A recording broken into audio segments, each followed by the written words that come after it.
All right, what's up, guys? So I'm back out here and it's cold, but 3000 is out of the garage because we're gonna take it somewhere today. So I'm gonna go grab the Suburban, and we're still having shifter issues, so that should be, kind of a hint as to where it's going. And I'm gonna go pick up Paulie's trailer right now with the Suburban, and we'll get the car loaded up. All right, so I'm almost at Paulie's. I'm gonna give you guys a quick explanation on what we're doing. So I've been having this shifting issue, and we're gonna pull the transmission out of the car at his house. I'm hoping it's a damaged clutch fork or the fulcrum ball. Probably gonna end up replacing both anyways, and hopefully no clutch damage. I was at PRI last weekend, and I was talking with McLeod, and they were saying it doesn't sound like a clutch issue, but if anything's wrong, to let them know. We'll get it squared away. So I appreciate having a company supporting me, behind me, and offering continued support. So I'm grabbing the trailer now. We're gonna run back to my house, grab the car, and then come back down to his house and start getting this transmission out. It shouldn't be too bad to get it out. We're gonna pull it on the lift, so we're gonna pull it out from the bottom. And then, yeah, that is today. All right, so we got the car loaded up.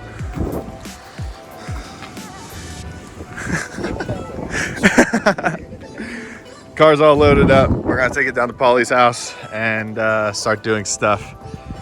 I was just saying to him how it's been since August that we worked on this thing, and it's I guess a little overdue. Both ends or just the front? Mostly the front. I mean, the back could use a little help too. The back could use a ratchet strap to a lift pole, but I actually have all the parts to fix it now. I just need to go pick up the rear bumper. I have new bumper, taillights, corner cap. Yeah, I think I'm gonna leave it there for now. Looks cool. So here we are, Paulie's. Car's inside. We're gonna get this thing up on the lift. Probably start in the engine bay first though. Take off the intercooler pipes and things, and then do what we gotta do to get this thing out. All right, so all the intercooler pipes are out, pre-turbo and all that. Just popped the shifter cables off. Next, I'm gonna take these two bolts out to take the bracket off so that the shifter cables will be loose and no longer attached. And then the two bolts on the slave cylinder right here, take the slave cylinder off. And then that is just about everything up on the top of the trans to do, other than the bolts that mount to the block. And then it'll be putting the car up in the air and getting everything underneath, like the starter, I'll disconnect all these wires from and all that stuff. So under the car, first thing, we're gonna drain the transfer case and start taking all the bolts out. Yeah, that guy.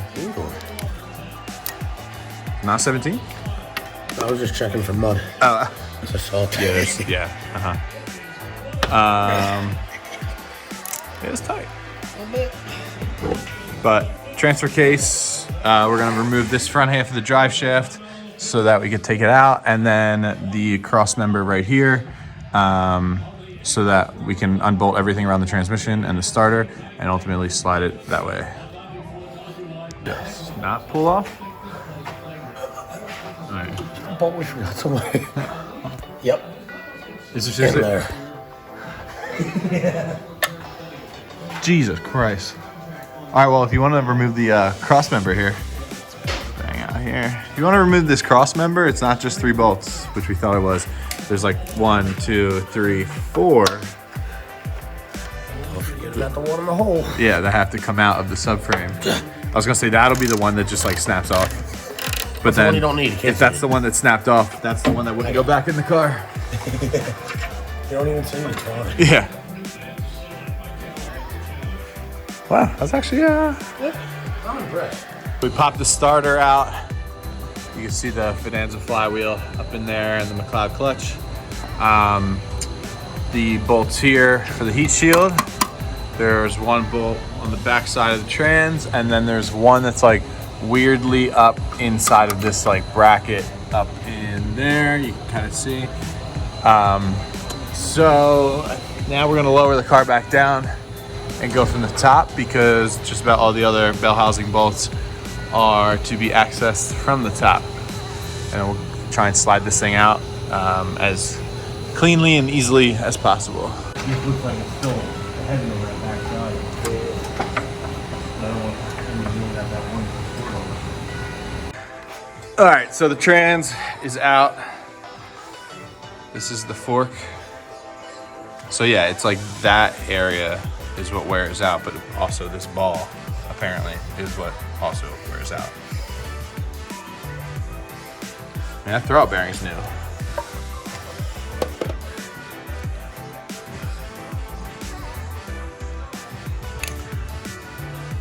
Throwout bearing doesn't look bad.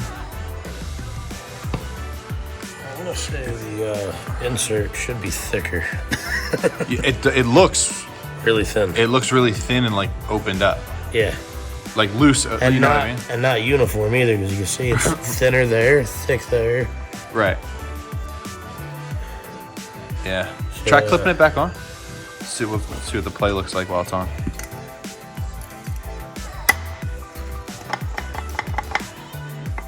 Yeah, like that just, I feel like it should rotate how you have it. Like if you put pressure, like I feel like it should rotate like this. Oh. I feel like it should rotate like this. Yeah. Not like this. Like, yeah, I don't know. It's like you're gonna have tension like that.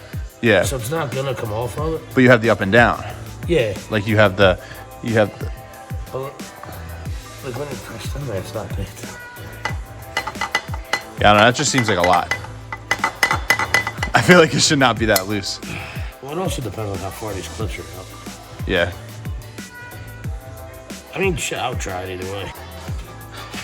The McLeod clutch and the Fidenza flywheel look okay. Doesn't look like anything is wrong there. Just some scratches on it from putting the thing on and off. But all the fingers on the pressure plate look fine. And, you know, there's no sign of like clutch failure. I do want to take the clutch disc off just to inspect behind it, but like I said, I don't think this is a clutch issue. I think this is just a shift fork or clutch fork issue. So yeah, we'll clean that up, take it off and inspect it, and should be all right on that end. So it's the next day. So we finished up last night with the transmission out, and it seemed like that fulcrum ball had a lot of play on the clutch fork, and my next move was going to be to order a clutch fork this morning. So I was actually going to order one from 3SX, but they didn't have one in stock to ship today, and they said they were going to be able to get one by this afternoon, but I would have had to pay like 2-day shipping UPS, and it would have been a little expensive.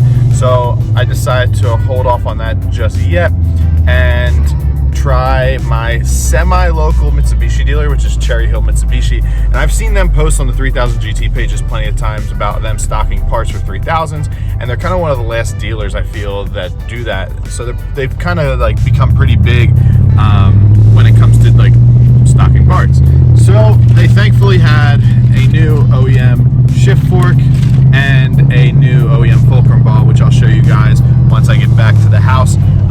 It was like a 2.5 hour round trip to get out there, but it's worth it because I have the parts next day, and if Paulie's around tonight, we'll probably head back over to the garage and reassemble this transmission, and then I'll start working on getting it back into the car. So here I have the new parts. It's a new fulcrum ball, new clutch fork, and so basically this is the fulcrum ball. This is what it looks like. It screws into the transmission.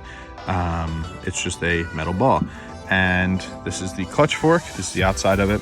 That's where the slave cylinder presses on, and then in here is where the fulcrum ball clips in. So this is a metal clip, and there's like a metal like a little hole in here in the clutch fork, and the ball sits in that hole, and when it's clipped in, that ball rotates in there. So you grease it and install it when you put it in. But these are known for the ball wearing out and the hole here wearing out. And I think that's what my issue is, because when we pulled it out last night, it looked to be like that hole was pretty well worn compared to this one now that I'm seeing it. Also, the slave hole on mine was like even more worn out too. So we're gonna try and put this in, and I'm curious to see what kind of play it has with the new ball and a new fork compared to the play that you guys saw earlier. And we'll see where it gets us. I'm gonna wrap this video up here though, guys. Part 2 will be coming soon, and we'll get it finished up and get this thing in the car and hope that we can take it for a rip and that everything works moving forward. So stay tuned for the next one. Like, comment, subscribe. I'll see you guys next time.